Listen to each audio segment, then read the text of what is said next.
Romance பக்கங்கள். Hi friends, இது மாலிகாவின் கேளுங்க கதை கேளுங்க. மானஸ் எழுதிய ஒரு கூட்டு பறவைகள், அத்தியாயம் 13. 2 நாட்கள் கழித்து ஆதேஷும் நந்தினியும் உளுந்தூர்பேட்டை வந்தார்கள். அவர்களோடு செல்ல தயாராகி இருந்த ஆதிக்கு மனதில் ஏதோ நெருடல் இருந்து கொண்டே இருந்தது. ஆதர்ஷையும் அனன்யாவையும் பிடித்து வைத்து நந்தினி கொஞ்சிக் கொண்டிருந்தாள். மாதேஷ் வேணுவோடு பேசிக்கொண்டு இருந்தான். மற்றவர்கள் எல்லோரும் அங்கேதான் இருந்தார்கள். சமையலறையில் இருந்து வந்த நித்யா, என்னங்க, அண்ணங்கிட்ட அந்த விஷயம் பற்றி கேட்டிங்களா என்றாள் வேணுவிடம். மச்சான், மறந்தே போயிட்டேன் பாருங்க. உங்களோட மாமா பையன் ஒருத்தர் நாமக்கல்ல இருக்காருல்ல? ஆமாம், சந்துரு அத்தான். அவர்தான். அவர் ஒரு வாரத்துக்கு முன்னாடி எனக்கு கால் பண்ணியிருந்தாரு. அப்படியா? என்ன விஷயம்? சென்னையில் நீங்கள் கடை திறக்கிறப்போ அங்கே அஸ்வி வந்திருந்தா இல்லை? அவளை பார்த்தா அவர் பையனுக்கு ரொம்ப பிடிச்சு போச்சாம். அப்போவே உங்கள் அப்பா கிட்ட விசாரிச்சிருக்காரு. இன்னும் நாங்கள் மாப்பிள்ளை பார்க்க ஆரம்பிக்கலன்னு மாமா சொல்லிட்டார் போல. இப்போ மாப்பிள்ளை பார்க்க ஆரம்பித்ததும் நான் உங்ககிட்ட மாமா கிட்ட எல்லாம் சொன்னேன் இல்லை, அவர் உங்கள் அத்தாங்கிட்ட சொல்லியிருப்பார் போல. அதனால் ஃபோன் பண்ணி நம்ம அஸ்வியோட ஜாதகம் கேட்டாங்க. பையன் எப்படி மச்சான்? பையனை பார்த்துருக்கோம், பார்க்க நல்லா தான் இருக்கான். குடும்பம் எப்படி? நம்ம அஸ்வியை அங்கே கொடுக்கலாமா? நீங்கள் என்ன சொல்கிறீங்க? நந்தினி, ஆதி இருவரும் திகைத்து பார்க்க மாதேஷோ திகைப்பை முகத்தில் காட்டாமல் அடக்கி கொண்டு முரளியை திரும்பி பார்த்தான். அவன் மாதேஷின் முகத்தை பார்ப்பதை தவிர்ப்பதற்காக தன் கையில் இருந்த தினசரியில் பார்வையை வைத்து கொண்டிருப்பதை புரிந்து வேதனை கொண்டான். அப்போ உனக்கு விஷயம் ஏற்கனவே தெரியுமா மாமா? தெரிஞ்சும் உன் தம்பிக்கிட்ட பேசலையா? தனக்குள் கேட்டுக்கொண்டவன் தன் வருத்தத்தை வெளியில் காட்டிக்கொள்ளாமல் வேணுவிடம் அவர்கள் குடும்பத்தை பற்றி சொல்ல ஆரம்பித்து விட்டான். நந்தினியோ மாதள் செய்வதை புரியாமல் பார்த்து கொண்டு இருந்தாள். சத்யா முரளியின் முகம் பார்த்தாள். அவன் முகம் இறுக்கத்தை தழுவி இருந்ததை கண்டு அவள் மனம் வேதனை கொண்டது. எதுவும் செய்ய முடியாமல் அவன் இருக்கும் நிலையை அவளால் புரிந்து கொள்ள முடிந்தது. அன்று வேதா அப்பாவிற்கு விருப்பம் இல்லாமல் அவள் தாத்தாவை தர்ம சங்கடத்தில் நிறுத்த விரும்பாத தன் கணவனின் குணம் இப்பொழுது அவளுக்கு புரிந்தது. ஒருவேளை முரளி அன்று அவரிடம் கேட்டிருந்தால் அவரும் இதே நிலையில் தானே தவித்திருப்பார். அன்று தன் கணவனுக்கு இருந்த பக்குவமும் புரிதலும் இன்று மாதேஷுக்கு இல்லாமல் போனதே என்று வருந்தினாள். அப்போ ஜாதகம் பொருந்தி இருந்தால் தைரியமாக முடிச்சுக்கலாம்னு சொல்கிறீங்களா அண்ணா என்று கேட்டாள் நித்யா. மாதேஷ் புன்னகைத்தான். முரளியின் முகமோ இன்னும் கருத்து போனது. தன் கண்களை இறுக மூடிக்கொண்டான். இல்லை முரளி, இது நடக்கக்கூடாது. நிதிஷுக்கும் அஸ்விதாவுக்கும் தான் கல்யாணம் நடக்கணும். என்ன பண்ணலாம்? யோசி என்று சொல்லி அவன் மூளை அதிவேகத்தில் வேலை செய்ய தொடங்கியது. இதுக்கு முன்னாடி எவ்வளவோ பண்ணியிருக்க. இப்போ கொஞ்ச நாள் எதை பற்றியும் யோசிக்காமல் இருந்தால் உன் மூளை என்ன துருப்பிடிச்சு போயிடுமா? சீக்கிரம் யோசி. அவன் மனமும் சேர்ந்து அவனை வேகமாக உந்தி தள்ள சட்டென்று விழிகளை திறந்தான். அவன் பார்வை ஆதியை தொட்டது. அவனோ வேதனையோடு முரளியின் முகத்தைத்தான் பார்த்து கொண்டு இருந்தான். மெல்ல கண்களாலேயே ஜாடை காட்டி பேசு என்பதை போல் செய்தான். ஆதியின் முகம் உடனே மலர்ந்து விட்டது. தான் தானே அவர்களிடம் உரிமை எடுக்க முடியாது, ஆனால் ஆதிக்கு எல்லா உரிமையும் இருக்கிறதல்லவா? அஸ்விதாவிடம் மட்டுமல்ல, அவன் தம்பி தங்கைகள் அனைவரிடமும் அவனுக்கு உரிமை உண்டு என்று தோன்றியதால் ஆதியை பேச தூண்டினான். தன் பெரியப்பாவின் ஒற்றை பார்வை ஜாடையில் அவனுக்கு 1000 யானைகளின் பலம் வந்ததாக உணர்ந்தான் ஆதி. சட்டென்று யோசித்தவன் என்ன பேச வேண்டும் என்று முடிவு செய்து கொண்டு மாதேஷையும் நந்தினியையும் பார்த்து கேட்டான்.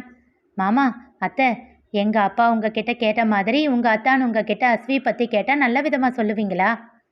இது என்ன ஆதி இப்படி கேட்குற? அஸ்விதாவுக்கு என்ன குறைச்சல்? அவளை விட நல்ல பொண்ணு எங்கே கிடைப்பா? நந்தினி கூறினாள். அப்போ ஏன் அத்தை நீங்கள் உங்கள் பையனுக்கு அவளை கேட்கல? சட்டென்று அவன் கேட்டுவிட மாதேஷ் நந்தினி இருவரும் திகைத்து ஒருவர் முகத்தை ஒருவர் பார்த்து கொண்டனர். அடுத்த நொடி முரளியின் இதழில் புன்னகை அரும்பியது.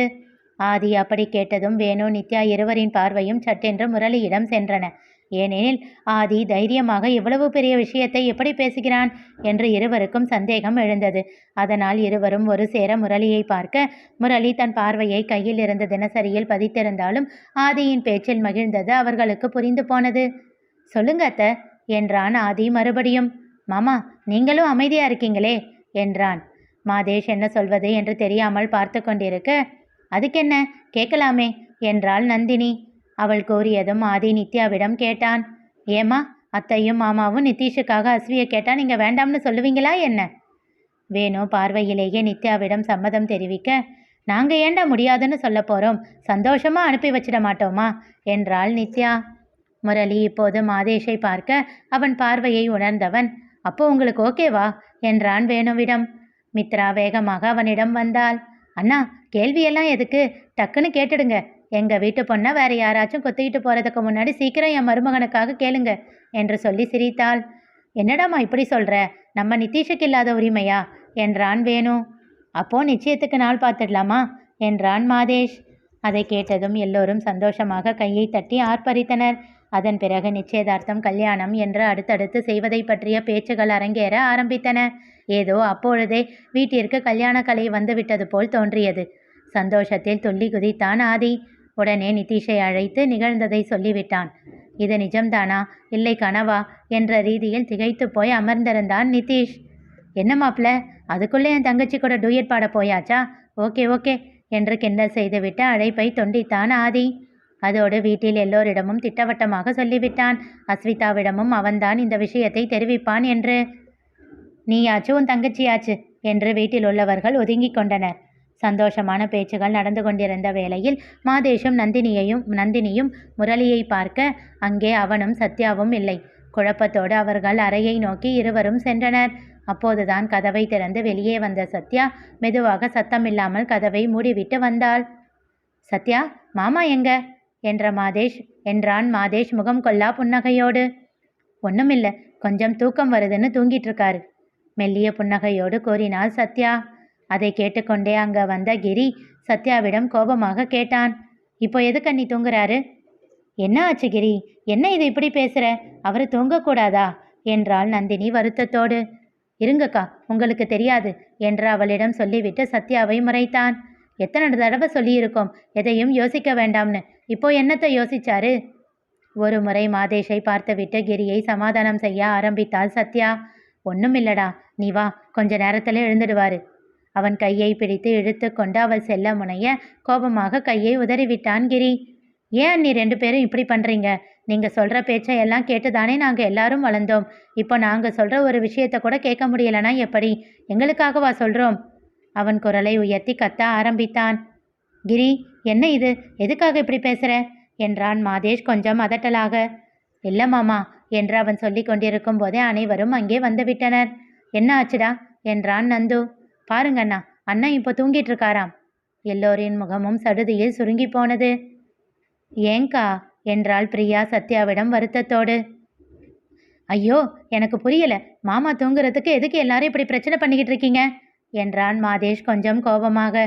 ஏனோ முரளியின் தூக்கத்திற்கு கூட இங்கே சுதந்திரம் இல்லையோ என்ற அளவிற்கு அவன் யோசிக்க ஆரம்பித்து விட்டான். அதில் அவனுக்கு கோபம் எட்டி பார்த்தது. மித்ரா மெதுவாக அவன் அருகில் வந்து அவன் கோபத்தை தணிக்கும் பொருட்டு மென்மையாக அவன் கையை பிடித்து கொண்டாள். அண்ணா, நீங்க நினைக்கிற மாதிரி தூக்கம் வந்து எல்லாம் மாமா தூங்க போயிருக்க மாட்டாரு. இப்படி எல்லாரும் இங்க சந்தோஷமா பேசிக்கிட்டு இருக்கும்போது அப்படி பண்ணுவாரா என்ன என்றாள். மாதேஷ் புரியாமல் பார்த்தான். அப்போ பெரியப்பாவுக்கு என்ன ஆச்சு பெரியம்மா? பதட்டத்தோடு சத்யாவிடம் கேட்டான் ஆதி. முரளிக்கு நிகழ்ந்தது என்ன தெரிந்து கொள்ள தொடர்ந்து கேளுங்க, கதை கேளுங்க. மீண்டும் சந்திப்போம்.